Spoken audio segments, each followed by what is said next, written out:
Bismillah. Inshallah, before we commence with the beautiful and elegant speech of our beloved Ustad, Maulana Farhan Shariff, inshallah, we will start and we'll listen from the most beautiful and the most elegant speech, that of Allah subhanahu wa ta'ala, rendered by Qari Hamza Yusuf, inshallah. So, Qari Hamza, inshallah.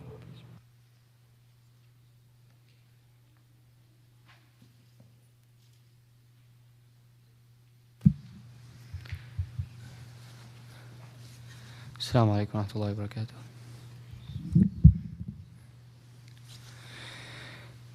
أعوذ بالله من الشيطان الرجيم. بسم الله الرحمن الرحيم. يا أيها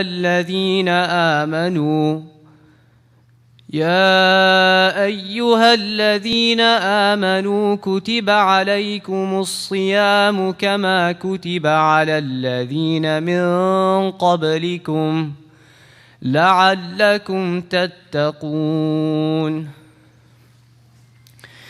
أياما معدودات، فمن كان منكم مريضا أو على سفر فعدة من أيام أخر، وعلى الذين يطيقونه فدية طعام مسكين، فمن تطوع خيرا فهو خير له، وأن تصوموا خير لكم إن كنتم تعلمون. شهر رمضان الذي أنزل فيه القرآن هدى للناس وبينات من الهدى والفرقان، فمن شهد منكم الشهر فليصم، ومن كان مريضا أو على سفر فعدة من أيام أخر، يريد الله بكم اليسر ولا يريد بكم العسر، ولتكملوا العدة ولتكبروا الله على ما هداكم ولعلكم تشكرون. وإذا سألك عبادي عني فإني قريب أجيب دعوة الداع إذا دعان، فليستجيبوا لي وليؤمنوا بي لعلهم يرشدون. جزاك الله خير.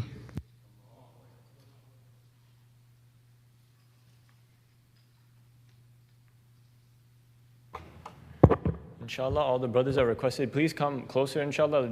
Do fill the gaps, inshallah. Do not leave so much space, inshallah. Let's all come close and take as much benefit as possible, inshallah ta'ala. Jazakallahu khairan. بسم الله الرحمن الرحيم. نحمده ونصلي ونسلم على رسوله الكريم، ونعوذ بالله من شرور أنفسنا ومن سيئات أعمالنا. أما بعد، رب اشرح لي صدري ويسر لي أمري واحلل عقدة من لساني يفقه قولي. اللهم ألهمنا مراشد أمورنا وأعذنا من شرور أنفسنا. أما بعد. Beloved brothers and elders, esteemed and honorable guests of Allah subhanahu wa ta'ala, Assalamu alaikum wa rahmatullahi wa barakatuhu. The topic of today's discussion is supposed to revolve around the practices of our pious predecessors when it came to the month of Ramadan. And I make lots of dua to Allah subhanahu wa ta'ala that I do not embarrass myself by talking about their great features, and I make dua that Allah subhanahu wa ta'ala forgives me for even daring to speak on this topic, as I know without a doubt I will not be able to do justice. And because of the nature of the subject matter that is going to be discussed, it won't necessarily be much of a lecture per se, but more of a revision of a few different lessons perhaps that I have learned from and witnessed from some of my teachers, and also read in the stories of our pious predecessors of the past. May Allah subhanahu wa ta'ala be pleased with all of them. So if we continue from, when it comes to our pious predecessors, subhanAllah, there's so much that we can learn. Of course, included in them is the greatest of all, Rasulullah sallallahu alaihi wasallam. And before we discuss the action of others, well, of course, we should go over the ahadith. And when we look at the actions of the others, it is merely an embodiment of the sunnah of Rasulullah sallallahu alaihi wasallam throughout the eras. And when we look at the ahadith of Rasulullah sallallahu alaihi wasallam, we examine the lives of the Sahaba radiallahu anhum, then sometimes people, they feel that this was a people in the past. This was a people that experienced wahi being revealed. We are not of the same level. But if you look throughout time, Rasulullah sallallahu alaihi wasallam has mentioned, "La tazalu ta'ifatun min ummati zahirina 'ala al-haqq," that you will always find in every single era there will be a group of people that will always be carrying out the truth. They will be shuhada'ullahi fil ard, the witnesses of Allah subhanahu wa ta'ala on the earth.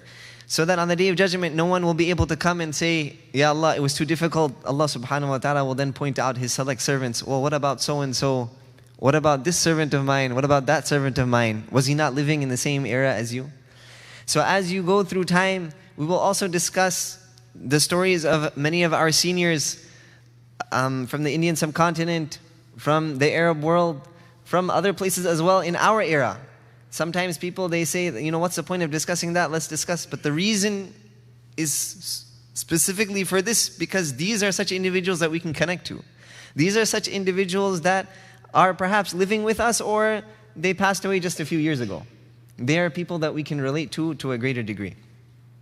And with regards to all of these individuals who inshallah embodied the sunnah of Rasulullah sallallahu alaihi wasallam, Sufyan ibn Uyayna rahimahullah, he mentions, عِنْدَ ذِكْرِ الصَّالِحِينَ تَنْزِلُ الرَّحْمَةِ, that you will find the rahmah of Allah subhanahu wa ta'ala will descends when mention is made of the righteous.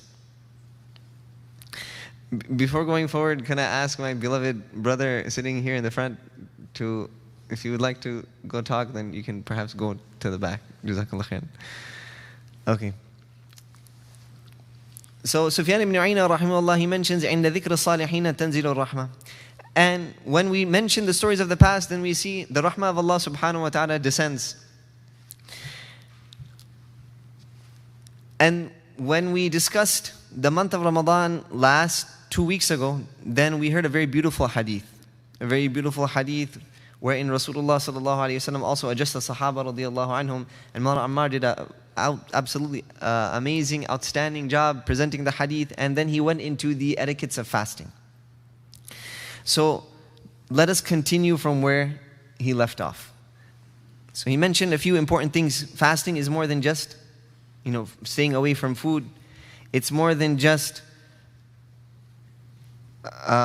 staying away from food and eating, but it actually entails much more. It entails protecting one's eyes, protecting one's tongue, protecting one's thoughts, so on and so forth. And it's with regards to this, we find that Jabir radiallahu anhu, he mentioned, إِذَا صُمْتَ فَلْيَصُمْ سَمْعَكَ وَنَصَرُكَ وَبَصَرُكَ وَلِسَانُكَ عَنِ الْكَذِبِ وَالْمَحَارِمِ. That when a person is fasting, that it's necessary that all of these other limbs of his body are also fasting and protecting themselves from haram. وَدَأْ أَذَى الْجَارِ. Not only that, but to leave the harming of others, to protect yourself lest you harm them.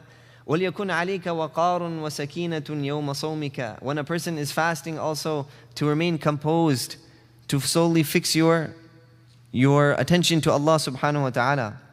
When a person fasts, then he begins to go through and experience a state similar to that of one who is sick. When a person gets sick, when you get a cold or you get a fever, then you feel so miserable.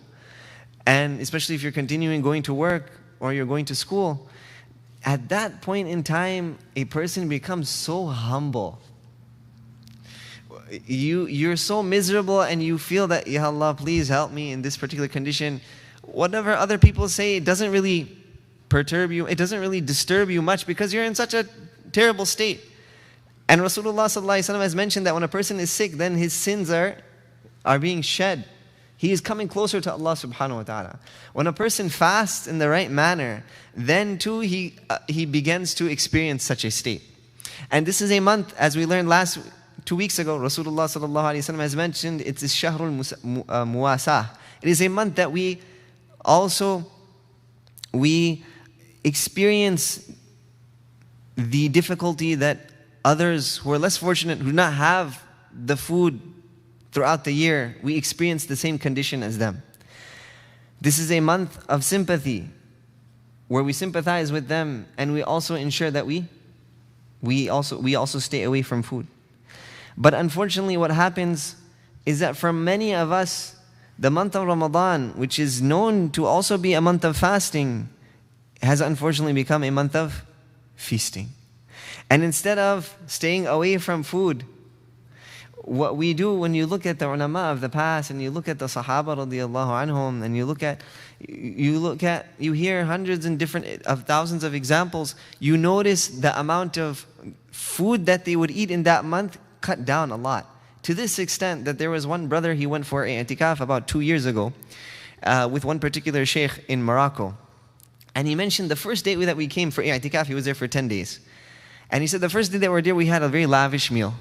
Second day that we were there, we also had a slightly less lavish, but still quite a decent, nice meal for iftar, and also for suhoor. Third day also, we were guests for 3 days. And then, alhamdulillah, we had nice food. But then, all of a sudden, on the fourth day, we found less and less food began to come. To this extent, he says that on the last few days, last 2 to 3 days, we were sufficing off of just dates and water. And he said, it was so amazing that because we were engaged in ibadah majority of the day, and we were protecting ourselves from, they were in i'tikaf, they were protecting themselves from all types of sin, then we noticed that I wouldn't even feel the hunger. Like, it wouldn't take a huge toll on me. And that was the barakah of the fasting.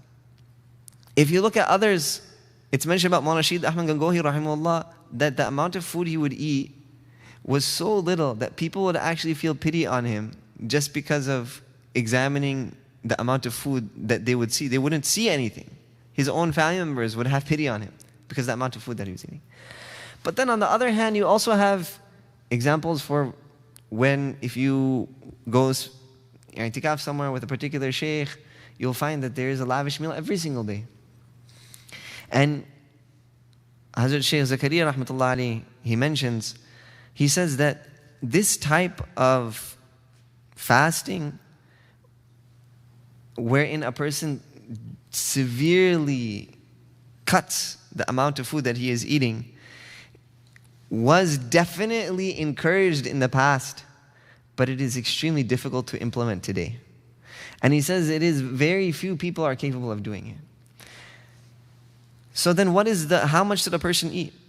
He mentions and gives very wonderful advice.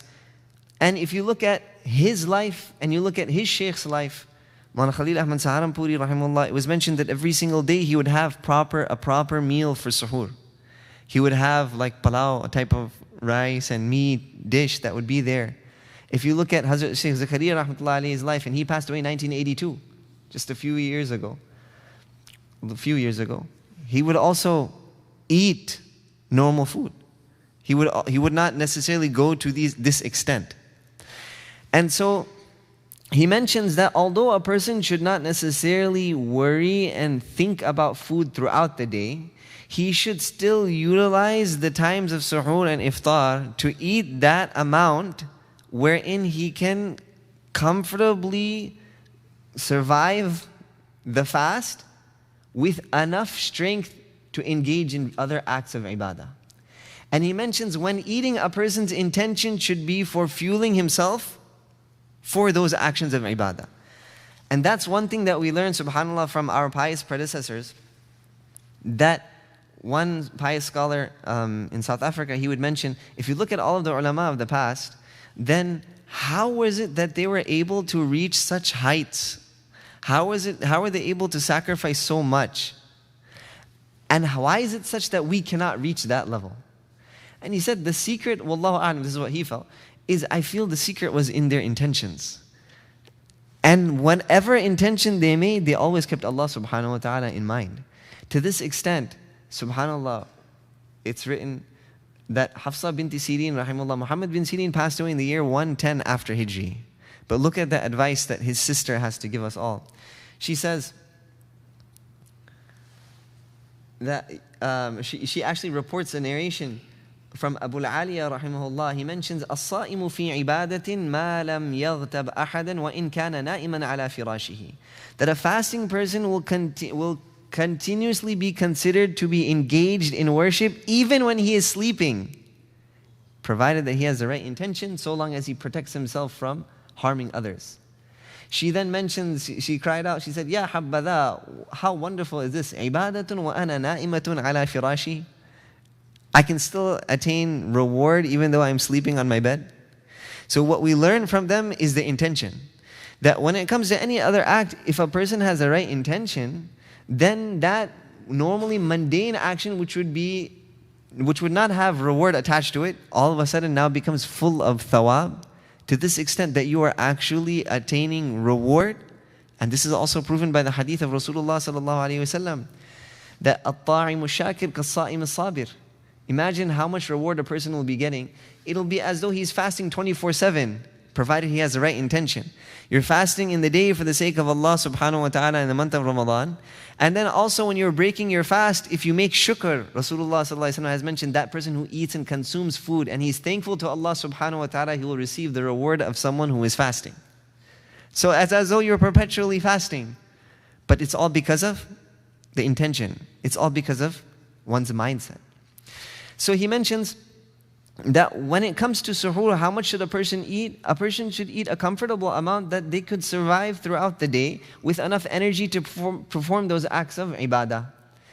Enough energy to get through the day. For example, a student of knowledge, when it comes to chess players also, a lot of them suffer malnutrition because they're using their brains so much and they're going through so much stress and anxiety that they actually make they drink a lot of chocolate milk and apparently very other nutritional drinks and shakes just because of the difficulty that they're going through by using their brain so much, it consumes so many calories. Similarly, a student of knowledge or a person who's studying or a person who's preparing for an exam, such an individual may require more food. So for them to eat more food is fine, it's sufficient, no problem. There's nothing wrong with that, provided that a person has the right intention.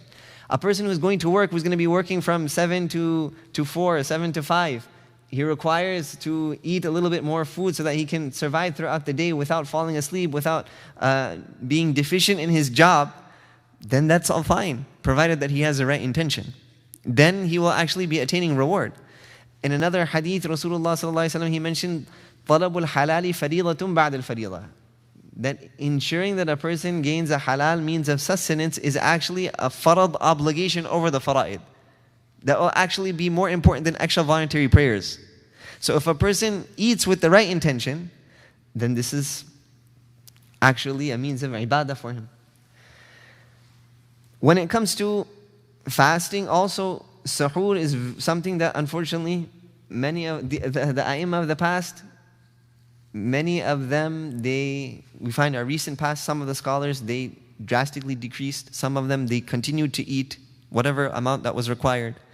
And you find some in the past, subhanAllah, they lowered it down to a few dates.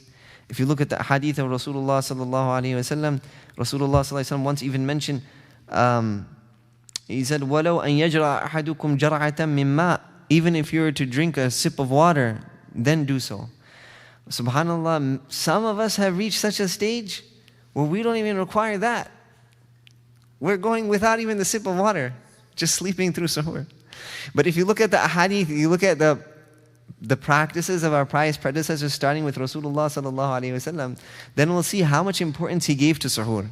He said, "Tasahharu." He instructed the others, "Consume, eat suhoor. فَإِنَّ فِي السَّحُورِ بَرَكَةً." He would in fact invite the other Sahaba radiallahu anhu to inquire, and he would encourage them, "Did you eat? Come and eat me. Join with me. Come and eat with me." Rasulullah sallallahu alaihi wasallam, he mentioned, "As-suhoor kulluhu barakah, فَلَا تَدَعُوهُ." Every bit that a person consumes at suhoor time will be full of barakah. So don't ever leave it out. Even if you were to drink a sip of water, even if you're going to eat a single date. And then he also added, فَإِنَّ اللَّهَ وَمَلَائِكَتَهُ يُصَلُّونَ عَلَى الْمُتَسَاحِلِينَ. Allah Himself sends special mercy, and the angels make dua for those individuals who are consume suhoor. So perhaps in the years before, we just slept through thinking that we need that extra hour of sleep. And unfortunately, for some, it may have gone through Fajr Salah, but for most of us, inshallah, we would have woken up for Fajr Salah. But at this point in time, even if it means setting an alarm, even if you are perhaps with children, even if it means waking them up just to have a drink of water or to have a date, you'll find that there will be so much barakah in that. That barakah itself will allow a person to get through the day. That barakah itself will fuel a person to engage in other acts of worship. That is a little bit when it came to suhoor. When it comes to iftar, when it comes to breaking one's fast, then, subhanallah, if there are no chicken pakore, samosas, no nice drinks, then the entire world comes crashing down. Whereas we know we are not supposed to, again, this is not supposed to be a focus. This is for those who are fasting the entire day. But when it comes to those who are preparing the food, then inshallah we'll address them. Don't just jump on me all at once. Someone's going to mention that, subhanallah, you're saying we shouldn't have all these things, but this is actually a month wherein Rasulullah sallallahu alaihi wasallam said, "Yuzadu fihi rizqu ala al-ibad." That this is a month wherein the sustenance is actually increased. And if you look at our pious predecessors, such as Maulana Ashraf Ali Tanwi rahimahullah, Maulana Khalil Ahmad Saharanpuri rahimahullah, they would also engage in eating these extra sweet meats and eating these extra fruits and these samosas, etc. in the month of Ramadan. Maulana Ashraf Ali Tanwi rahimahullah, he mentions that usually my habit was such, because he would lead Tarawih Salah, and like the habit of most Huffaz, I would not eat much at the time of iftar. And if I were to eat any of these special foods as is normally brought in the month of Ramadan, then I would usually eat a little bit after Tarawih Salah. But I would ensure that the biggest meal that I would consume would be at the time of suhoor. So when it comes to other food, then how much should we eat at the time of iftar? He also mentions, Maulana Ashraf Ali Tanwi rahimahullah, again, what's the purpose? The purpose is fuel for ibadah. If this is our intention, then even the food that we eat is going to become a means of ibadah. He would say, you know that you've eaten enough when you begin to question yourself. He said, you know that you've eaten enough when when you're eating a little bit, you take some food, then you'll feel, I'm still a little bit hungry, you'll take a little bit more. Then you may take a little bit more after that. But when you reach that point after you finish the food in your plate and you think, maybe I could take a little bit more, but maybe this is enough, that's the time to stop. That's what he mentions. This is a sign that you have now eaten enough. And again, a person should do this with the intention of fuel for the night. And you'll find, inshallah, there will be much more barakah. Then, when it comes to another aspect of our pious predecessors, you'll see how they conducted themselves throughout the entire day.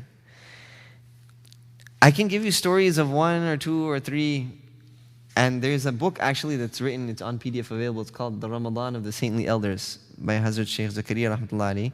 What he did is he looked at many of his teachers, many of his mashayikh in his time, and he wrote down how they would spend the month of Ramadan. You can check there. As I was looking through this, I found every single one of them, this is just almost exactly the same thing. They all had the same principles. And then if you look at what they were doing, they were just implementing the hadith of Rasulullah sallallahu alaihi wasallam. So when it came to their daily lives, what would they do during the day? I can't just quote one of them because this is the habit of all of them. That you would see that the mashayikh would rid themselves of distractions such as there were other things that maybe weren't necessarily considered distractions, but there were worldly things that they did engage in from time to time for a cause. For example, they would read the newspaper.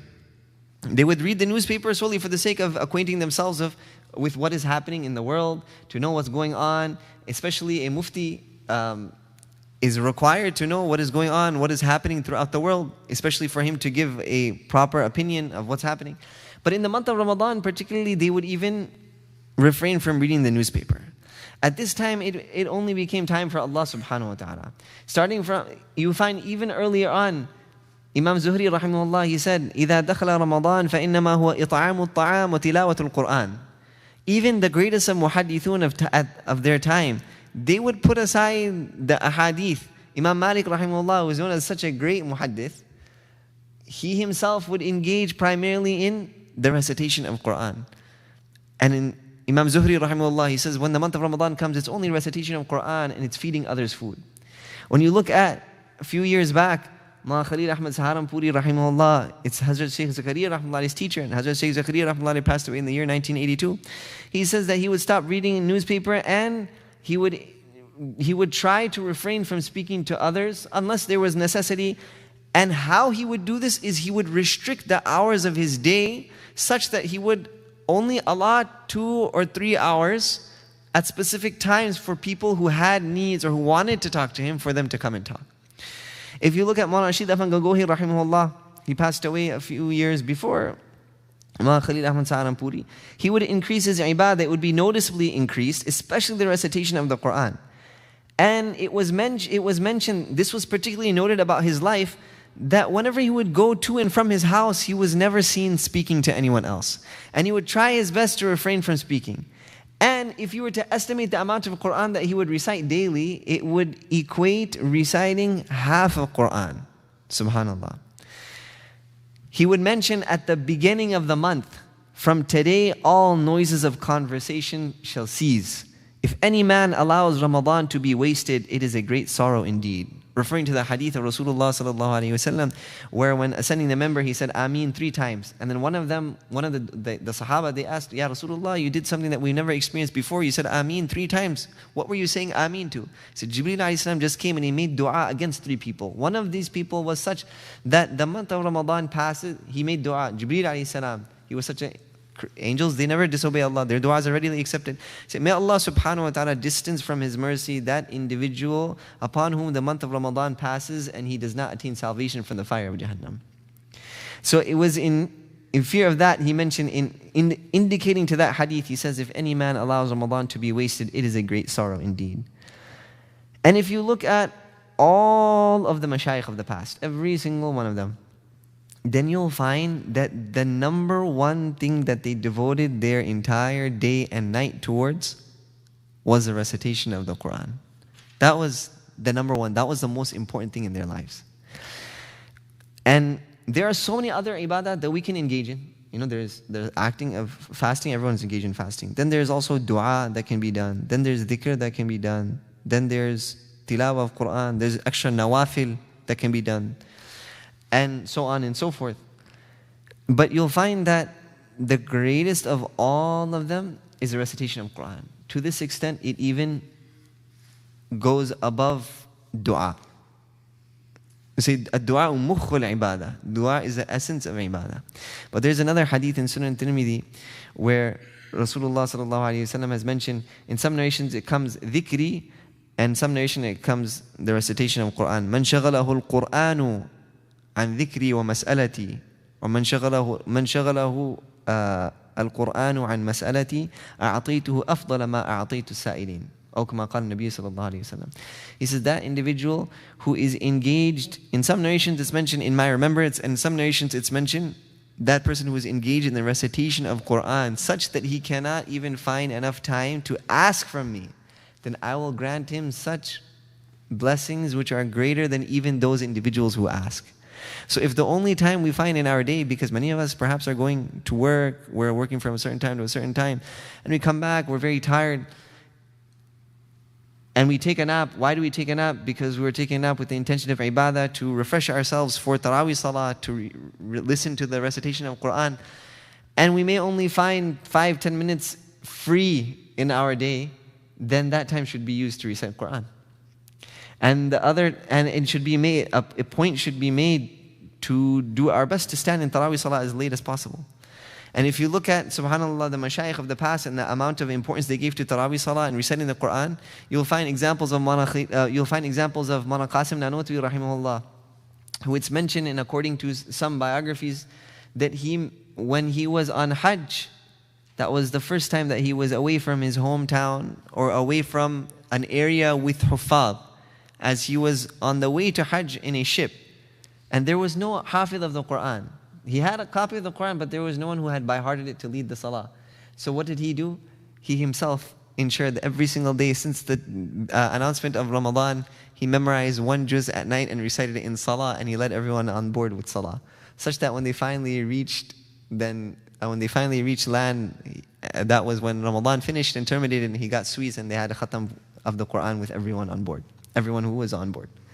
You find a similar example with Shaykh al-Islam, Hussein Ahmad Madani, rahimahullah, that he also memorized the entire Quran in 1 month just to ensure that the recitation of Quran would be recited with his teacher when he was in the prisons of Malta. This was the importance that they gave. And then look at, alhamdulillah, we are so blessed that we have so many different opportunities to listen to the Quran. How unfortunate is it when we restrict ourselves to the bare minimum? Let us, inshallah, increase. فَاسْتَبِقُوا الْخَيْرَاتِ. And when it comes to other, acts, when it comes to dua also, this is something that we should engage in. Rasulullah sallallahu alayhi wasallam, he mentioned that إِنَّ لِلصَّائِمِ دَعْوَةٌ لَا تُرَدْ عند فطره لا ترد أو كما قال النبي صلى الله عليه وسلم, that a person who is fasting, at the time of breaking his fast, there is such a dua which is not rejected. So this is of course a time to make dua. When we see and look into the lives of our seniors and look into the life of Rasulullah sallallahu alaihi wasallam and the lives of the Sahaba radiallahu anhum, and you see the type of du'as that they would make, it wouldn't just be a very surface level dua, Ya Allah grant us this, Ya Allah grant us that. But they would earnestly make dua, Udu Allah wa antum muqinuna bil ijaba. Rasulullah sallallahu alaihi wasallam would say, make dua to this extent that you are certain that your dua will be accepted. And when it comes to the etiquettes of making dua, Rasulullah sallallahu alaihi wasallam would advise crying, and he would say, if you cannot cry, then at least fake crying. Subhanallah. One benefit is when something that we do here in DarusSalam is close to the time of iftar, dua is made together. Sometimes it's made on speaker because of the program that happens right before it. And sometimes dua is made individually.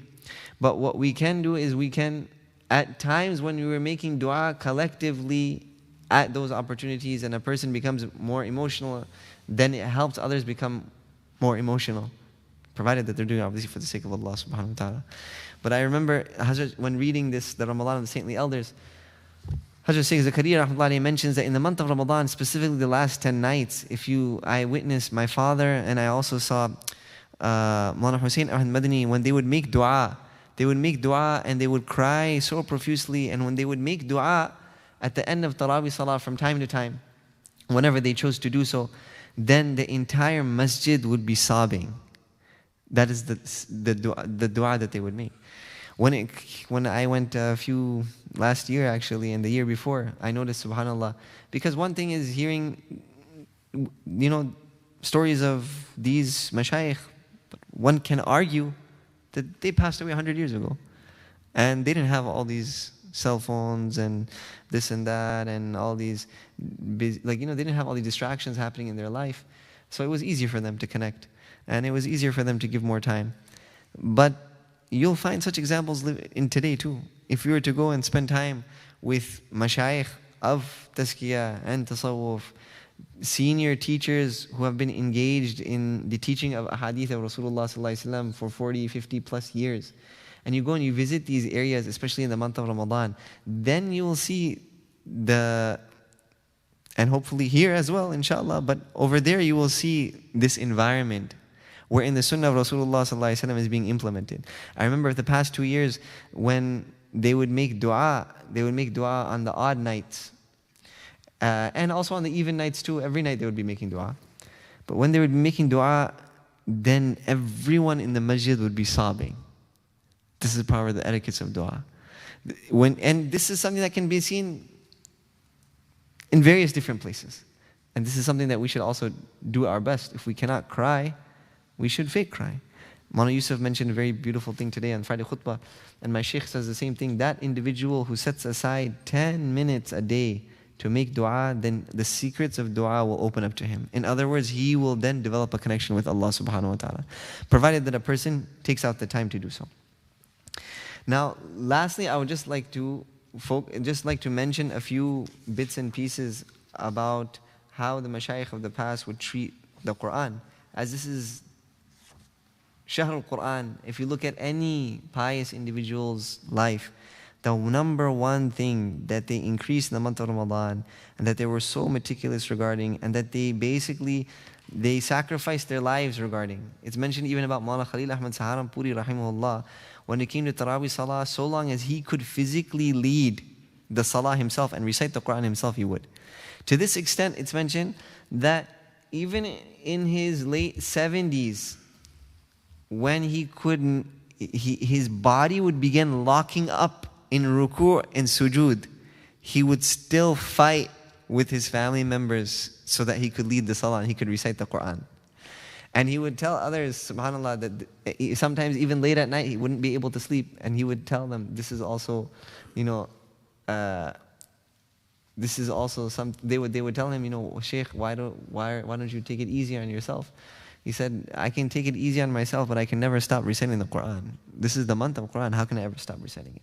And if you look, as Rasulullah ﷺ himself would recite the entire Quran, if you look at the salah that Rasulullah ﷺ would perform, it would be lengthy rak'ahs. Hudayfa radiallahu anhu joined him on one occasion, only performing 4 rak'ahs of salah, and Rasulullah ﷺ recited over approximately 1/4 of the Quran, or approximately 1/5 of the Quran.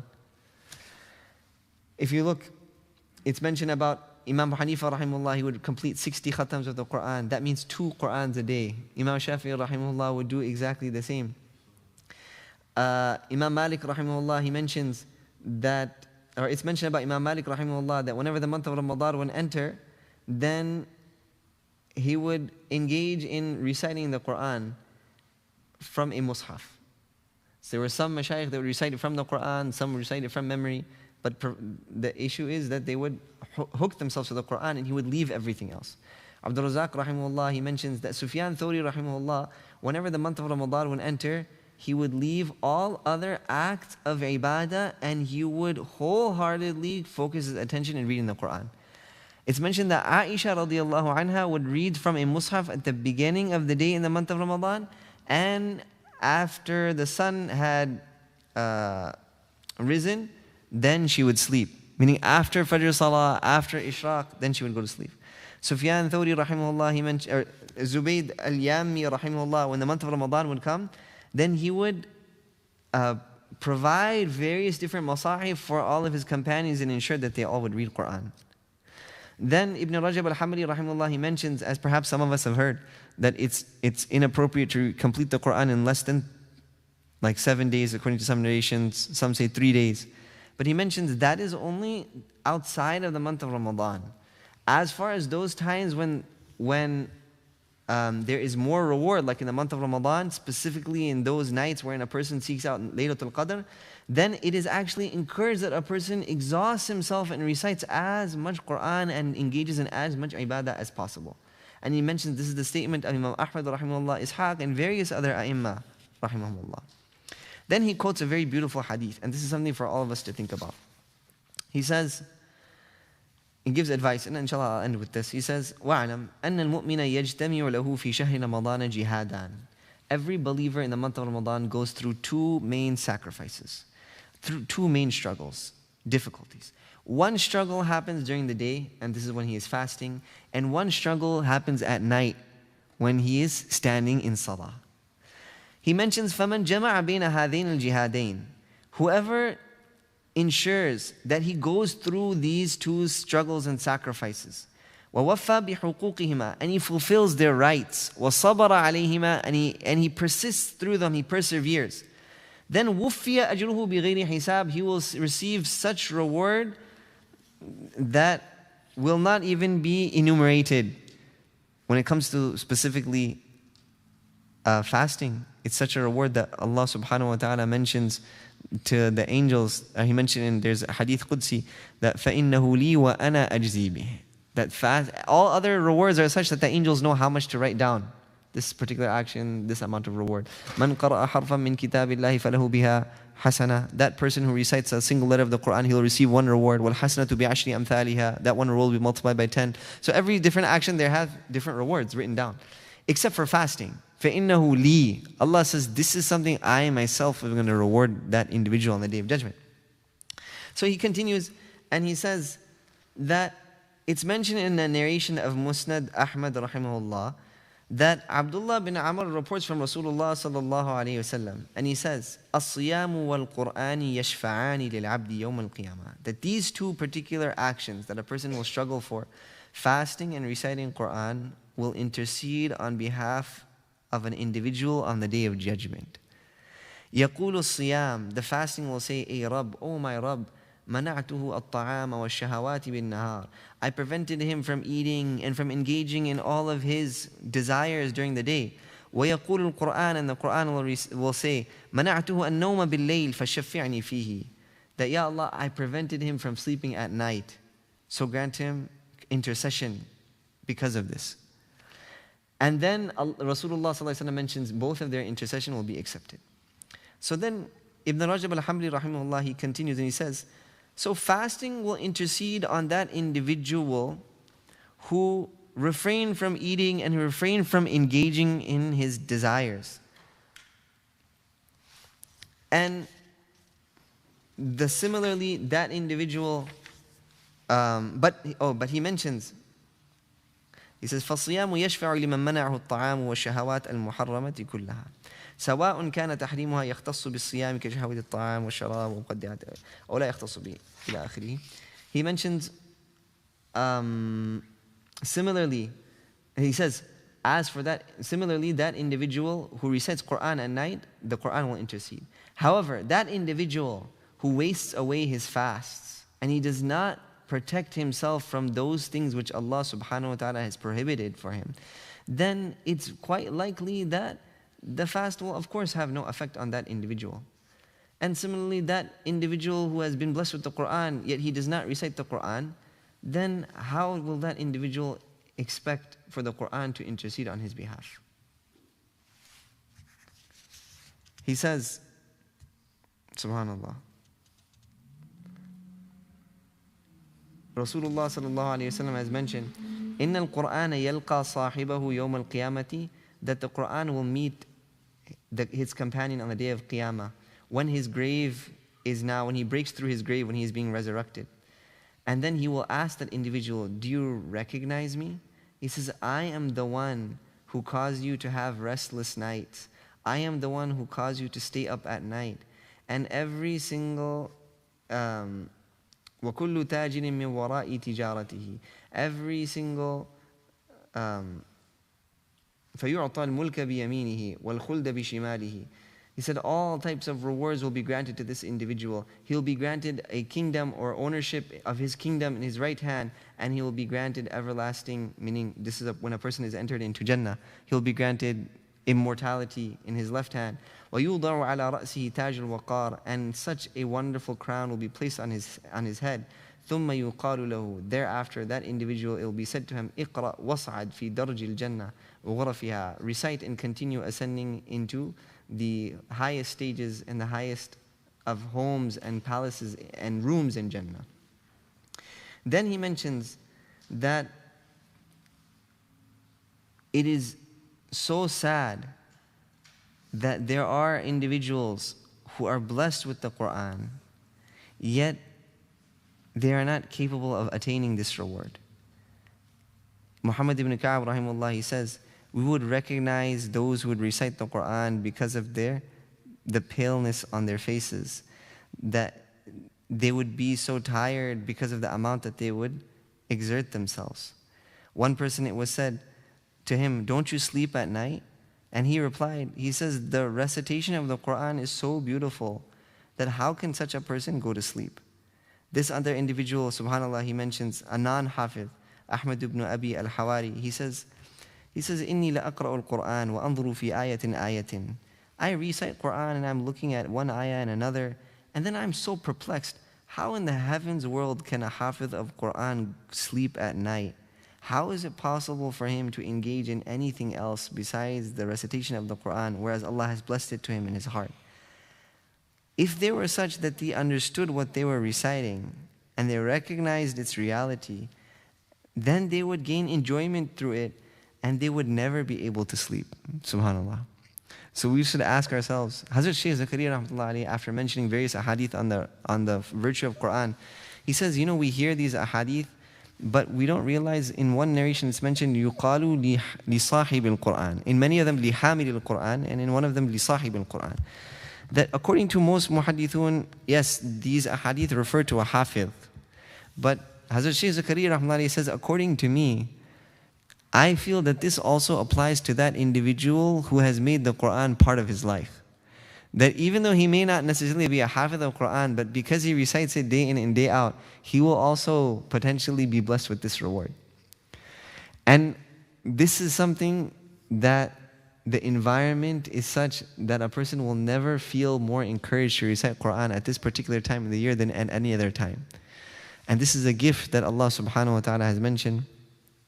He says, ثُمَّ أَوْرَثْنَا الْكِتَابَ الَّذِينَ اصْطَفَيْنَا مِنْ عِبَادِنَا. This is a gift that we have granted to select servants of ours. And he says there are three types.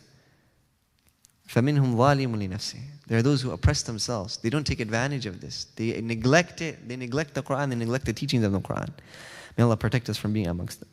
وَمِنْهُمْ مُقْتَصِدٌ. There are those who are at an intermediate level. They do benefit from it. وَمِنْهُمْ سَابِقٌ بِالْخَيْرَاتِ بِإِذْنِ اللَّهِ. And there are those at the forefront. When it comes to every single pious individual of the past, anyone whose name is mentioned, then you'll find in every single one of their lives, when it came to the month of Ramadan, they were known for the recitation of Qur'an. They were known for how much they would exert themselves in the recitation of Qur'an. When it comes to every single shaykh mentioned, Maulana Khalil Ahmad Saharanpuri, Maulana Rashid Ahmad Gangohi, Maulana Hussain Ahmad Madani, Maulana Ashraf Ali Tanwi, it was mentioned they would spend 2 to 3 hours of tahajjud salah every single day. And Maulana Khalil Ahmad Saharanpuri would finish 1 khatam of Qur'an just in his tahajjud. Maulana Hussain Ahmad Madani rahimahullah, it's mentioned about him, he, besides his normal khatam of the Qur'an, in his tarawih salah, he would finish 2 khatams of the Qur'an throughout the month in his tahajjud salah. And this is something, subhanAllah, if we cannot necessarily finish the Qur'an in the salah, we can at least finish 1 or 2 khatams of the Qur'an by reading it at tahajjud time. Yes, it'll take a little bit of difficulty, but look at the reward. The Qur'an is specifically saying, I prevented you from sleep. Ya Allah, I prevented him from sleep. And that is why such a person will be granted, the Qur'an will be accepted as a means of intercession. It will intercede on his behalf, and that intercession will be accepted on his behalf because of this. So let us ask ourselves, when it comes to all of these various different practices, how much can we implement? Particularly with the Qur'an, particularly with fasting. Is the Qur'an such that it has taken away some of our sleep? Then are our fasts such that we can actually say that we did fast, or did we just change around our meal times? Instead of having lunch at 1 o'clock, 12 o'clock, now we're having lunch at 6 a.m. in the morning. And then instead of having dinner at 8 a.m. or maybe 6 p.m., now we're having it as soon as Maghrib time comes in. So we have to ask ourselves, and inshallah, the struggle is required. We did today with the students, there's different types of sabr. Sabr, we did it, sabr ala al-ma'asiyah, sabr ala al-ta'ah. There's one type of patience where a person perseveres through acts of worship. When a person perseveres through acts of worship, then you'll find that Allah subhanahu wa ta'ala opens it up for them. If you look at the pious predecessors, even the women folk who were engaged in cooking, subhanallah, we didn't get back to that. If you look at the reward for breaking someone's fast, Rasulullah sallallahu alaihi wasallam mentioned in the same hadith Maulana Ammar shared last week, he said that person will receive, any person that you help break the fast, you'll receive the reward of their fast. What is the reward of the fast? Only Allah can bless them with that reward. So imagine how much more reward a person is getting. And it's protection from the fire of Jahannam. Then imagine if you are preparing those meals for that individual, perhaps even nice meals, so that they can get energy for ibadah, nutritional, healthy, nice, tasteful, scrumptious, wonderful, nice tasting meals. Then imagine the reward that will be going into your account. So there were some women, Hazrat Shaykh Zakaria mentions about the women folk in his family. He said on average they would read 14 to 15 juz a day, despite all of their different tasks and despite the fact that they had to cook and look after the children, so on and so forth. His own grandmother, he says about her that she would recite 40 juz every single day, meaning she would recite one Quran and 1/3 of the Quran every single day. Subhanallah. How is that possible?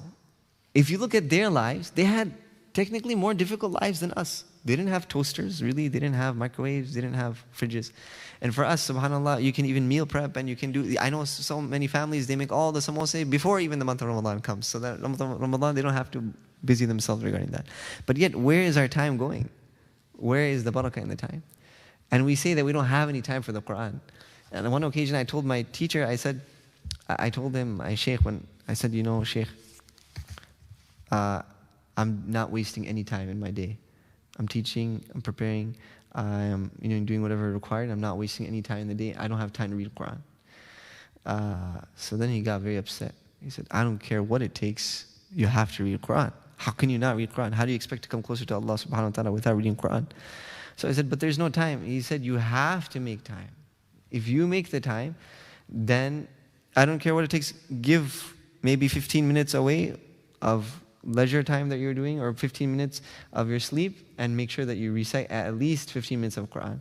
And then he mentioned one beautiful point that I came to realize, especially reading through the biographies of these A'imma and these Mashayikh. He said a very beautiful point. He said, don't you think that being who created time will make time for the one who makes time for him?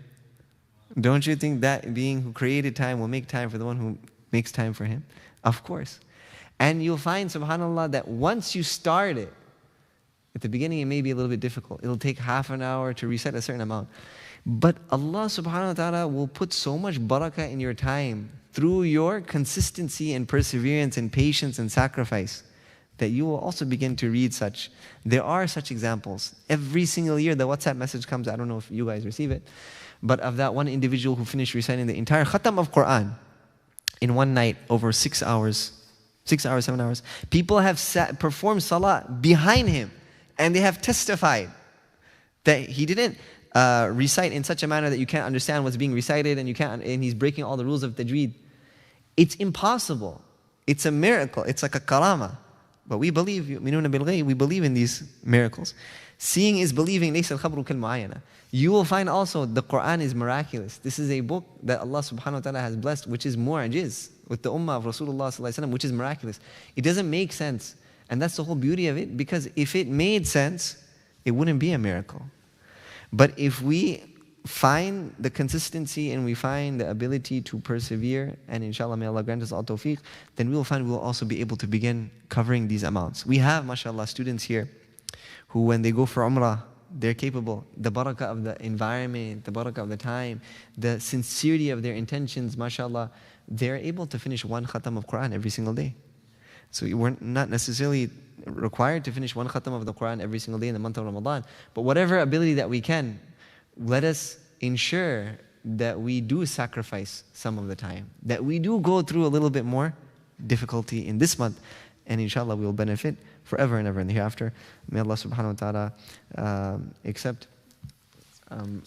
If there are any questions, then I believe there's a QR code that perhaps if anyone would like to send a question, you can send a question. I don't know how many questions I'll be able to answer. If anyone has any questions, you can send it. Is it the QR code is there, I guess, if anyone wants, we can give it like 5-10 minutes.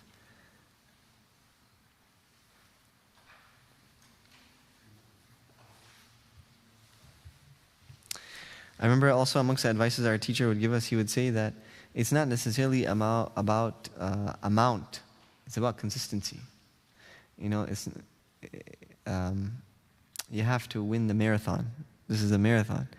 And Rasulullah ﷺ mentioned, أَحَبُّ الْأَعْمَالِ إِلَى اللَّهِ أَدْوَمُهَا وَإِنْ قَلَّ.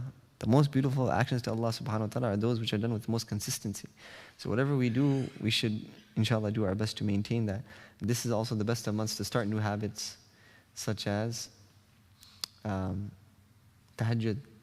There shouldn't be a single day that we miss out tahajjud, because we're already going to be awake, inshallah, because we're going to be benefiting from all the barakats. The first question is it better to read or memorize Quran? Both are definitely praiseworthy. You can, inshallah, do both at the same time. It's good to read Quran, and also it's good to memorize the Quran. A person should always strive to memorize as much as possible. What if I can't pray Taraweeh every day at the same masjid behind the same imam due to travel or late work hours? It's nice to, there are different sunan. There's one, according to Hazrat Sayyid Zakaria, he mentions that one sunnah is to perform Taraweeh Salah every single day. That is according to all the madhahib. That to perform the Salah every day is one independent sunnah. So that should be done. Performing Taraweeh Salah every single day. And the second sunnah is to complete the recitation of the Quran in Taraweeh Salah at night. So if a person, due to work and due to his schedule, cannot attend the one particular masjid every single day, then perhaps you can seek a hafiz of Quran who can maybe accommodate your schedule. I know here at DarusSalam they have various different khatams. So they have a 10-day khatam, 7-day khatam, they have a 29-day khatam, 20-day khatam. And last year they had a khatam of Quran that they would only do on the weekends. So that's something you can look into as well.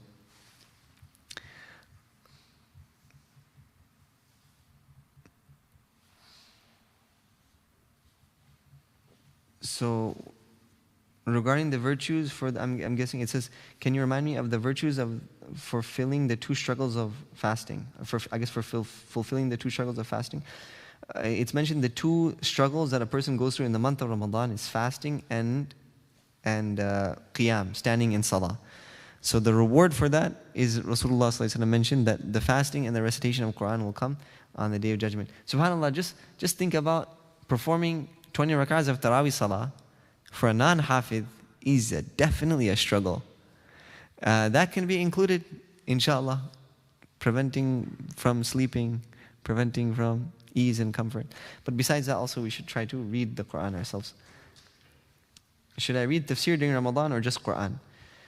So, again, if a person can, perhaps you should have a set goal to at least finish one khatam of the Quran. My recommendation, at least one khatam of the Quran. Every person, whether they're hafidh or not, they should try to complete that. It's very easy if you structure it, like Maulana Ammar was saying, if you plan before the month of Ramadan and you do 5 pages after every salah, then you can very comfortably, inshallah, complete the Quran in the month of Ramadan, even if you're not hafidh. Now, over and above that, if you have time to read the tafsir of the Quran, it will definitely be worthwhile. There are some individuals who say that there's no point in reading the Quran if you can't understand it. But that is incorrect. That's an incorrect opinion. Why? Because Rasulullah ﷺ himself mentioned that whoever recites a letter of the Quran, he will receive 10 rewards. And then he says, and 10 rewards will be, one reward. One reward will be multiplied by 10. Then what does he say? لا أقول ألف لام ميم حرف. Alif lam mim is not one harf, but alif is one harf, lam is one harf, mim is one harf, and a person will receive 30 rewards. No one even knows what alif lam mim means. Even though you don't know what it means, you're still going to get rewarded. Similarly, a person, when he recites the Quran, it's so miraculous and it's such a ni'mah from Allah subhanahu wa ta'ala that a person will receive reward and he will perceive the effects of the Quran. Allah says, Ya ayyuhan nas, qad ja'atkum mu'idhatun min rabbikum wa shifa'u lima fi sudur wa hudan wa rahmatul lil mu'minin. It'll be a means of ailment it'll be a means of cure for various different illnesses and sicknesses of the heart. It'll be a means of guidance, mercy, tranquility, purpose in life. All of that will be found even though he doesn't understand the meaning. Yes, if a person understands the meaning and recites it, it will be found to a greater degree. If he recites it with tajweed, to a greater degree. If he recites it with tadabbur and tafakkur and tafsir, to a greater degree. It's like a pharmacist. you have two types of medication. You have generic brand, then you have name brand. If the pharmacist follows the same recipe of the name brand, he may provide you with a similar medication that will provide you the same results. But if he leaves out a few ingredients, then will that medication provide the same results? Not necessarily. It's very likely that it will not provide the same results. But is it going to make it completely useless? That's not necessarily the case. It could be less effective. So similarly, the Quran is such that the more you read it as it's supposed to be read, then you're going to find the greatest promised results. If you read it without the meaning, are you going to find results? Inshallah, you'll definitely find results. You'll get reward. Are you going to find the same results that individual who, coupled with reading the Quran, recites with the meaning, recites with tadabbur, tafakkur, and tajweed? Probably not. So there are different stages. Everyone is at a different stage in their life. I would again recommend that every person makes it a point to recite the Quran, whether they're hafidh or not, from the beginning to the end in the month of Ramadan. Then additionally on top of that, if you have time to read any portion of the tafsir or any portion of the meaning with Mufti Taqi Sahab's explanatory footnotes, for example, then that would be very beneficial. Another question is, how can we avoid eating a lot of food during Ramadan when we're hungry all day and the food is so amazing every evening? That's wonderful, but the beauty of it is, subhanAllah, is that even though the food is amazing, because of the fact that you were fasting, when you start eating, you find that you get full very quickly. So when you get full at that particular time, don't force yourself to eat more. That's when you stop. And then inshallah, if you need food, again, for strength, then definitely eat it. But to overeat such that you become bloated and that you go through more difficulty than enjoyment, that should be avoided. And again, a person, it's again, at the end of the day, it's just discipline. It's on yourself, so that's something that inshallah you can work on. What if I read slowly? Should I read what I have memorized over and over, or should I still try to do a khatam? You should still try to do a khatam. Try to read a little bit faster without compromising on the rules of tajweed. And that is possible, very possible. You just have to practice more and more. You'll find also the more a person recites Quran, subhanAllah, with sincerity and consistency, you'll find you'll be able to recite more in the same amount of time, even though you haven't necessarily changed the pace. It's possible. Like for example, if you're reciting Surah Kahf every single day, or you're reciting Surah Yasin every single day, initially you'll think it's like a burden, man, 6 pages of Quran, reciting Surah Yasin, it's so difficult, it feels like 15, 20 minutes. Then you'll find 5 minutes are passing, 6 minutes passing, Yasin is being completed. You're not even changing your pace, you don't know how it's happening. This is a miracle from Allah subhanahu wa ta'ala. So that's also something. Is it okay to read Quran from the Mus'haf when praying Taraweeh at home, since we don't have it all memorized? There's a difference of opinion amongst the scholars. That is why, inshallah, there's so many places that you can read behind someone who is a hafidh of Quran. Next, what if I missed a couple days of Taraweeh because I was really tired? Inshallah, that is fine. It's a sunnah mu'akkada, but we should try our best to perform as much as we can, inshallah. How can you maintain the quality of your Quran sabak during Ramadan without getting tired? It's very difficult. You think about the reward, inshallah. May Allah subhanahu wa ta'ala help you and assist you. We also used to have classes in Ramadan. It was very tough, but inshallah you'll find the assistance of Allah subhanahu wa ta'ala will come, inshallah. I'm addicted to caffeine and during Ramadan I have withdrawal. You may have to start cutting down right now. You can switch. A lot of people, what they do is, I mean, the ideal thing for people who are, I'm not a doctor or anything, but what you see online and what I have found to benefit me is that you go through caffeine fasts, from time to time. Especially those who are not yet addicted on it. You're taking it every day, then maybe 1 or 2 weeks you just completely cut off. That way you can protect yourself. But if you are one, then what you can do is you try to drink it at the time of iftar or at the time of suhoor. And it could affect your thirst, but you can't have the cake and eat the cake. It's one or the other. May Allah make it easy for you, and may Allah make it easy for all of those who are addicted to caffeine. Now next is, which tafsir would you recommend for a beginner? I would recommend Ma'arif al-Quran if it's in English language, for the English reader. Ma'arif al-Quran is a nice one. There's also Illuminating Discourses of Mawlana Ashiq Ilahi. It's translated in English. That's also a nice one. I do cutting and frying. These tasks take about 1.5 hours. I think it's unfair that my other family members do not help with those tasks. Should I discuss or do for reward? Well,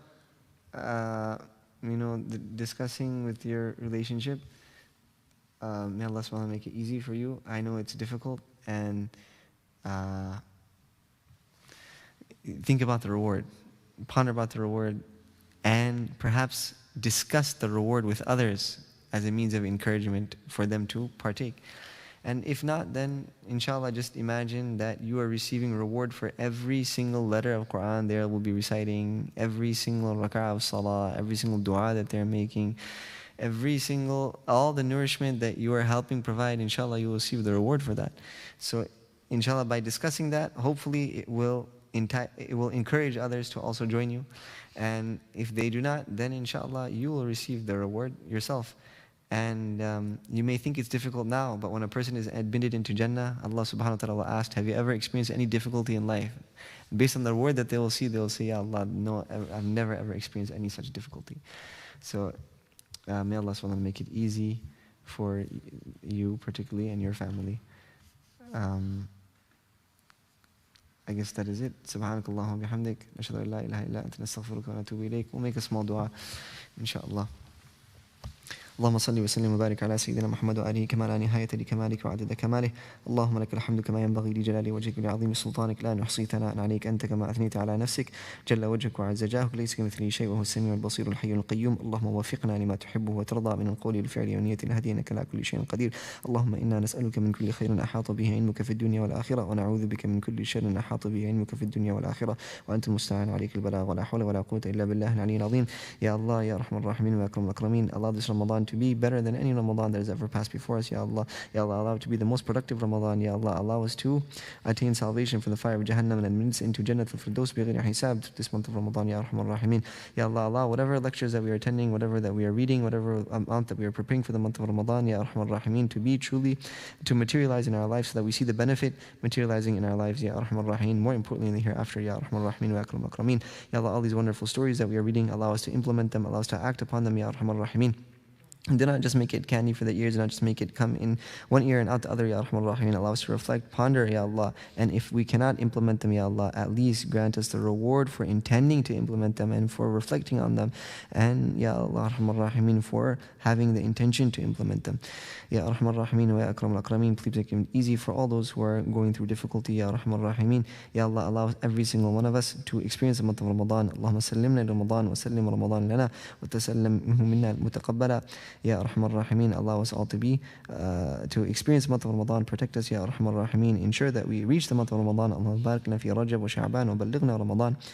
Ya Rahman Rahimin wa Akram Akrameen. Make the Quran a means of protection for us, Ya Allah. Make the Quran a sufficient intercession for us on the Day of Judgment, Ya Rahman Rahimin. Ya Allah, make the Quran a proof for us on the Day of Judgment, not against us on the Day of Judgment, Ya Allah. Do not make us amongst those who the Quran will lament and it will complain against, Ya Rahman Rahimin wa Akram Akrameen, but rather amongst those that it will intercede on their behalf, Ya Rahman Rahimin. Ya Allah, accept all of our ibadat and make this month a completely new, Ya Rahman Rahimin, revolutionary experience for us and for our lives, transformative experience for us, Ya Rahman Rahimin. A springboard that makes us amongst your awliya and your aqrabeen, your closest select servants, Ya Rahman Rahimin wa Akram Akrameen. Allah, forgive all of our relatives and our teachers and our students, Ya Rahman Rahimin, all those that are here. Oh Allah, grant us all forgiveness and mercy, Ya Rahman Rahimin. All of our brothers that are suffering throughout the world, especially in Palestine, Ya Allah, in Yemen, in Syria, Ya Rahman Rahimin, in various other parts of the world, in China, those places that were mentioned, those that were not mentioned, Ya Rahman Rahimin, have mercy on them, Ya Allah. Ya Allah, bless them, Ya Rahman Rahimin, Ya Rahman Rahimin, Ya Allah, and accept all of their sacrifices, Ya Rahman Rahimin, and make it a great means of reward for them, Ya Rahman Rahimin wa Akram Akrameen. Ya Allah, protect us from all types of tests and trials, Ya Rahman Rahimin. Ya Allah, if you do choose to give us tests, Ya Rahman Rahimin, then grant us the test of shukr, Ya Allah, but we cannot survive any test, Ya Rahman Rahimin. Make it easy for us. Allahumma salli wa sallim wa barik ala Sayyidina Muhammad wa alihi kama la nihayata li kamalik wa adada kamalik. Allahumma ighfir li wa li walidayya wa li jami'i talamidati wa asatidati, Ya Arhamar Rahimin wa Akram Akramin, wa taqabbal minna jami'an. Subhana rabbika rabbil izzati amma yasifun, wa salamun ala al-mursalin, walhamdulillahi rabbil alamin. Sallallahu ala Muhammad wa ala alihi wa sahbihi ajma'in. Assalamu alaikum wa rahmatullah.